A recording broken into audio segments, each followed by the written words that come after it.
I'm Marnita Harris. I am the Vice President of Economic Equity and Inclusion here at the Detroit Regional Chamber. This series, which features important voices from our business community, highlights the Detroit Regional Chamber's belief that fair distribution and access to wealth fosters innovation, attracts talent, and contributes to the economic prosperity of the region and ultimately benefits the bottom line of our businesses.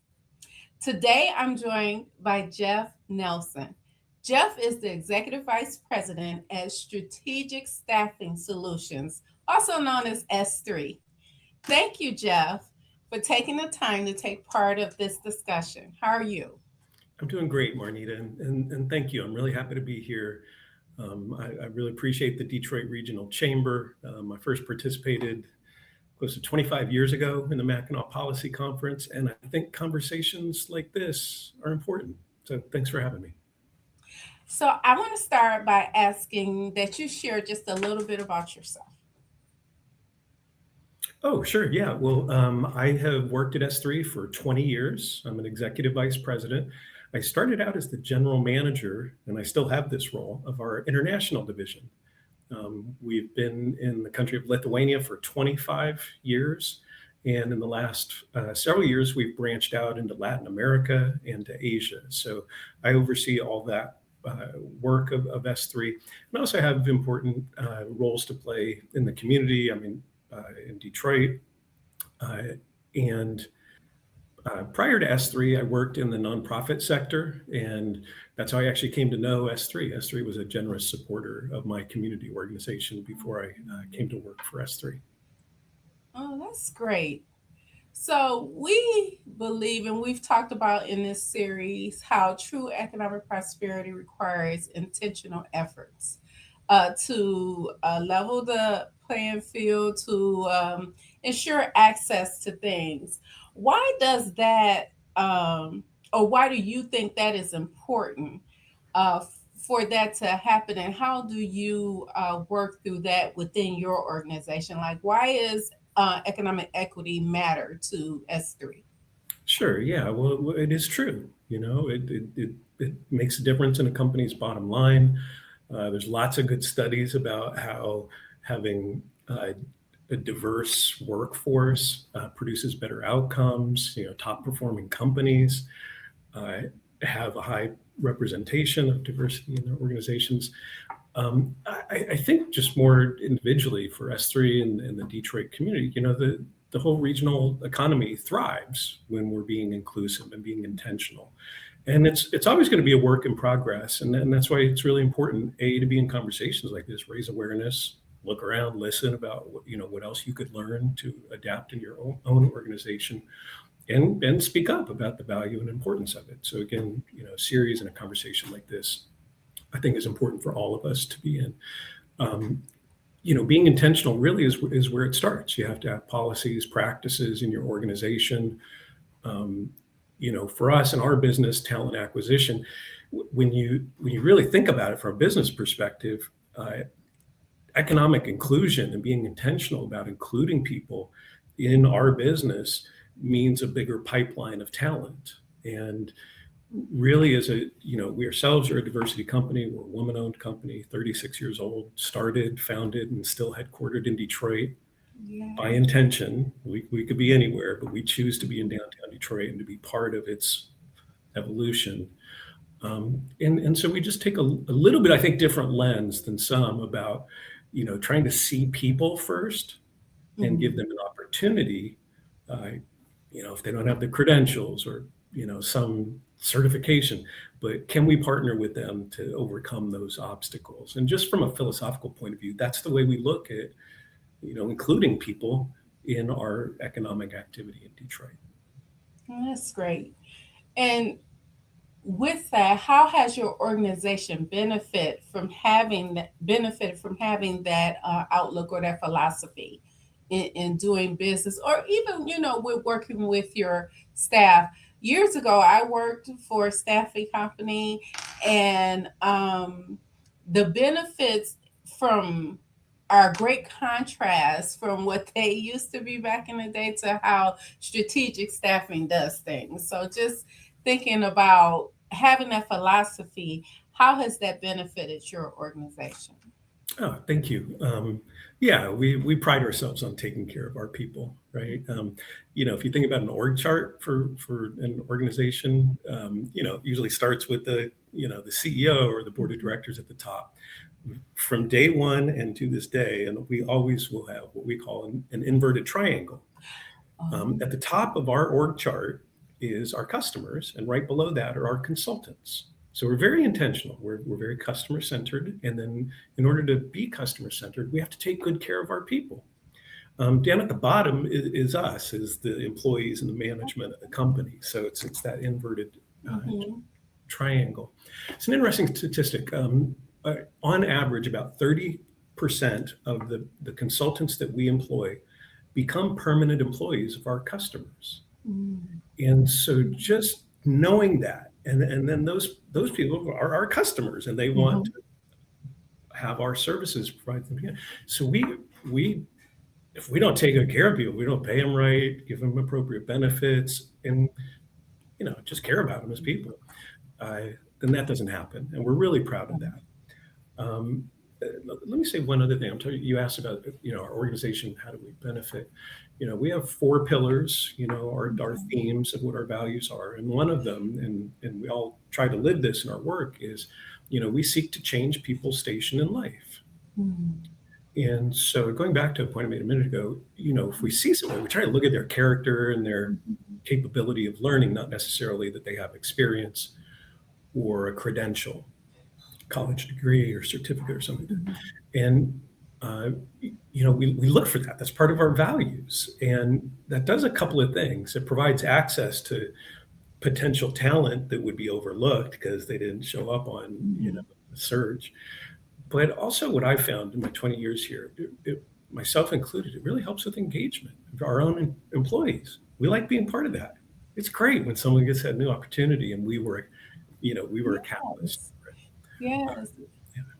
It's like I always, I relate everything to family. I'm a family person, but it's like we're looking out for family. You're looking out for that person. And I like that you reference, how rebuilding someone's economic status, through, the employment. That's really important because, um, you know, I take, for example, like the Mayor Sheffield right now, last week she announced the living wage for, employees of the city of Detroit, to actually, up their station in their station in life to help them out. So she's giving them a living wage.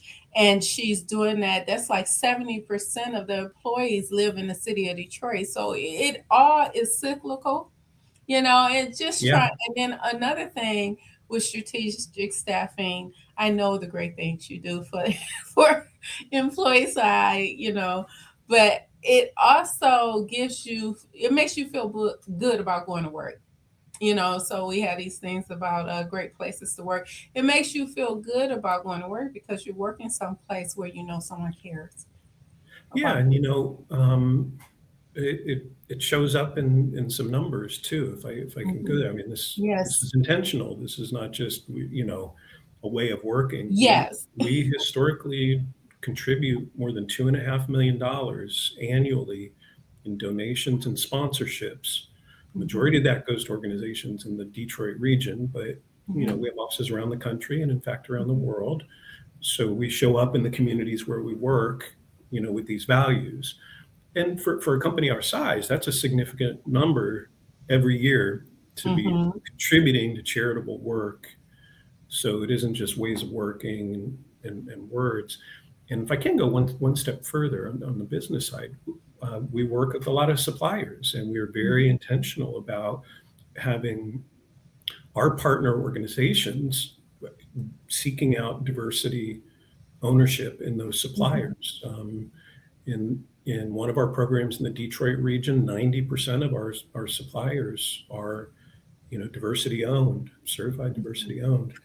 Um, And one part of our business, which manages suppliers like that for our customers, Mhm. uh, over the last 3 years, we've spent 18, 19, and now last year, $20 million on the services of diversity firms. So through the business and then through the community sponsorships Mhm. and donations, you know, uh, we're we're really trying to put financial resources through the business and through our charitable giving, into the regional economy. Why does broad-based economic growth matter to long-term vitality? Your broad-based approach, um, why does that matter? Because I'm thinking of businesses watching this, and you can sort of give a quick TED answer to like why that approach. Why does it matter to long-term vitality of an organization? Yeah, yeah, it's a great question, and for a long time, initiatives around diversity and inclusion, um, we're numbers. They were quote targets or something like that. Mm, And I really believe that mhm, misses a big opportunity in the way that you think about and you leverage diversity in your organization. Um, mhm, there's a professor at the University of Virginia's Business School. He's written a great book about the end of diversity. He's very statistics, data driven, researching big companies, mhm, programs, and what were the business outcomes and what were the mhm, inclusion objective outcomes. And really, what Martin Davidson is his name. One of his big arguments is that the value of having diverse uh, workforce is that it brings different ways of thinking exactly. to challenges that the business, if it have more narrow, just Mhm, experts or something, only, specialists or mhm, something, would only get so far. mhm, And there's a lot of evidence that proves this out. Now it's important to have goals and be intentional. We talked about that. mhm, But there's another level, like looking at the value, thinking of diversity like you do financial capital, right? mhm. How can we apply these principles to grow a business beyond what it may have naturally gotten to? So again, just as a way of thinking about it, it's not a goal to reach. It is a Right. value and an asset in and of itself to then leverage and grow so you can grow a business beyond its natural instincts. Again, that's a sort of philosophy or way of thinking about diversity in an organization and its value. Mhm, If I can, since I work a lot with our international business, mhm. just add a bit there. Please. Our management team. So when we get together around the table in Mhm, our corporate headquarters several times a year, we have management team members from 4 continents there. mhm, So, and we have for a very long time, and 50% mhm, of the people around the table are female. Um, mhm. so, it's in our nature, and we try and really have space there to listen to those different perspectives, Mhm, to create a way in, even if we don't know what the value proposition is going to be or the business application. We're mhm, trying to create the space for those connections to get made, or at least those habits to be built, so that you can test out mhm. that value proposition. Could we do it better if we're Right. working together here in these time zones? So, Yeah. a final thought on that: when we bring these mindsets and think about diversity and inclusion, the population questions are different in different parts of the world. Exactly. You know, Mhm. in Lithuania, the Right. disadvantaged population there is ethnically Russian. Mhm. Never thought you want to be intentional about that population. Or in Argentina, we do a lot of work in Argentina. It's indigenous people and women-owned businesses. Or Mhm. if you're trying to apply these to what's a community that isn't included in the economic opportunity environment. Again, Right. it's different in the Philippines. So that I think is a big opportunity for lots of big companies to continue to Mhm. think about how can you spread. You might be doing it real well in Michigan or Detroit. How Mhm. do you continue to spread these standards out that we've learned? So, Yeah, I attended a teleconference because it was a rollout from the conference board, and they yeah. did a study globally. So they had the United States, China, and different folks. And so I'm leading up to the next generation question. they found that in certain age range, when you don't have inclusive spot policy. So they're sort of like the millennials, the Gen Zs, the Ys, and the alphas are like, hey, mm, I don't want to work at a baby boomer company. I don't want to work in a space that it doesn't allow diversity of thought. I don't have access Yeah. to to to diversity of thought, and having that realization from what you just talked about is how I don't want to come in the room. Me and you think exactly the same way, Jeff. uh, and then the other two people, and we're all thinking the same way. Where's the innovation Yeah. in that? Yeah, so where are we really learning, or meeting our customer base? Meeting the customer base, because your customer base is through all these generations, through, like you just said, all these different uh, dynamics that go into it. And so for strategic staffing, who is an international company but very, very rooted in the Detroit region, Yeah. you talked about just briefly, and I just wanted to make that statement. Along, I'm gonna ask twofold the question. Like, so for your thought processes on attracting those younger generations, and retaining them, what would you say? How does all this align with that, Ooh, with yeah. strategic staffing? Well, yeah, you're right to say, we're Detroit based, very proudly so. Mhm. And just right from the beginning, when we bring new people into the organization at whatever level, they get a very deep orientation to S3 in Detroit. And the basic message that we send out to our team is, how do you make us more like we are in Detroit in the location that you are? If Oh, that's Manila, okay. Philippines, if that's Vilnius, Lithuania, Warsaw, Poland, London, England, Buenos Mhm. Aires. That if we talked with any of my colleagues from those places, they would share a pride in Detroit about the values and this Mhm. engagement. And then also it's a bit of a challenge, right? How do you adapt it for your location, and then your question, the people that we Right. want to be attracting into our business. I want to pivot for just a second. Just a good recent example that I've been learning and working on that I think relates to your question is, everybody's talking about AI, right? Mhm. Everyone wants AI. Yes. A lot of money going into AI. There's a lot of money Yes. that's not working out on AI. And I have this one observation that I want to share. I mean, I think everybody's, clearly sees that data is like the hard currency of AI. Right. How do you use data to analyze stuff and then build stuff? But from a management point of view, as business leader, as you were talking about the different generations and how do you manage them, I think it's an interesting thing that we have to be aware of. How do we manage people who have been educated and grown up using these tools, you Right. know, that Mhm.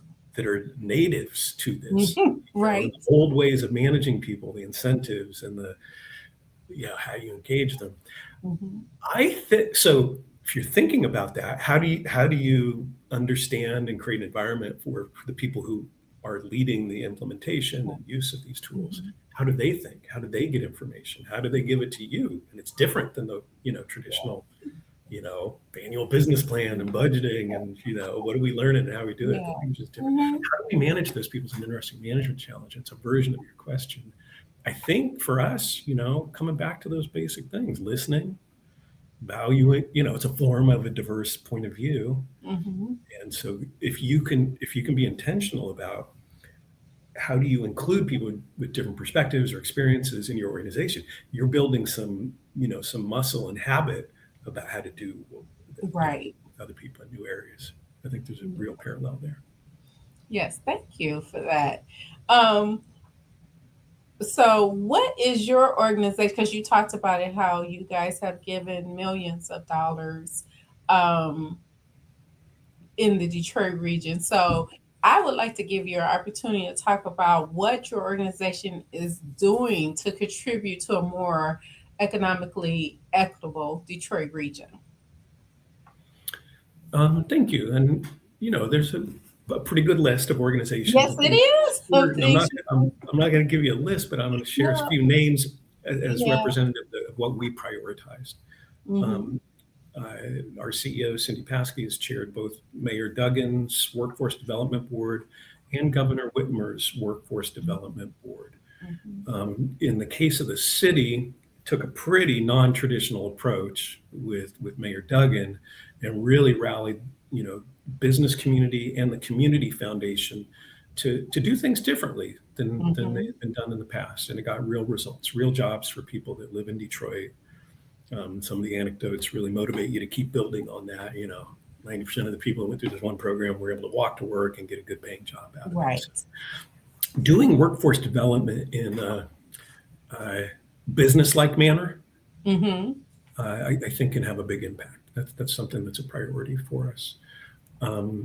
Being part of business organizations like the Detroit Regional Chamber, Business Leaders from Michigan, there's other, regional CEO groups, so Yes. that we can be in these conversations and influence business to engage in various initiatives, including workforce development and economic inclusion. And then it kind of goes down. And there's for us a pattern here, working with some youth organizations, Detroit Cristo Rey. Mm-hmm. We have our own internship program and support some others, a Greening of Detroit. And there's a handful of others, but there's some consistency and intentionality. We Mm-hmm. can't sort Right. everything. Everything. Exactly. And we try to find ones they're both strategic, but that our Mm-hmm. dollars and our time Mm-hmm. can make an impact and a contribution to, and then bring other like-minded businesses into it. So it's both strategic, but it doesn't always have to be structural, state level, Yes. all Yes. the way down. Try and be entrepreneurial about it, I guess is a word I was looking for. Try to be entrepreneurial about it. Yeah, and the reason I asked that question because on the first series we were asking many of the leaders, what are you doing within where you're I always one of my terms is blossom where you're planted, and Mhm. so why are you a borrowed term? Let me say that. But the thing is, we would ask like, what are you doing within your community, and all those things that you just named is helping address exactly gaps, is helping to address the gaps and helping the community in which you are doing business to thrive. So my final question is this: is as a leader, and if you're watching this series and you're thinking about how do I um, implement things, how do I get started in looking at my business in a holistic way that I'm able to do to affect change in an equitable way that is internal or external, what advice would you give them? We've used this word a few times, intentional. I will just, want to focus in on that. You know, track, count, assess what you're doing and what your values are. And from an individual level, I really encourage people to look back on their experience and find an example where value was produced from either having a diverse team or doing something differently and including a different population. And just kind of use that as an anchor. Okay, let's be intentional about creating more opportunities and experiences like that. And really, from a business point of view, I shared some numbers earlier, how much we contribute in the community, how much we spend on, and the percentage of our suppliers that Mhm. are diversity owned. Those are the kind of things that you can start with. And it can be something simple, office supplies, who cleans your office, and then just go from there. Start somewhere, take some step, and reevaluate it. And there's plenty more steps that you can take. Mhm. Some of the things that don't even cost money, or encourage mentoring by your own employees with a partner community organization, workforce development space or otherwise, something else. We do a lot of work with Mariners Ed, trying to Yes. get people into a second chance to get back into Mhm. society. Um, I love some of the programs with returning citizens, people Yes. formerly Hmm. incarcerated. How do you be intentional? And it Doesn't have to be comprehensive. Have some of your team work with some folks trying to figure out how to get themselves in a place where they can get back. Finally, I want to come back. I've referenced this one or two times. I've been really specific about this. Just we try to do this. Look at the person, right? Look, if you're looking to hire a candidate, Mhm. look at their character first, not the credentials or, the college degree. Really try to be intentional about looking to give a person a chance that they might not otherwise have.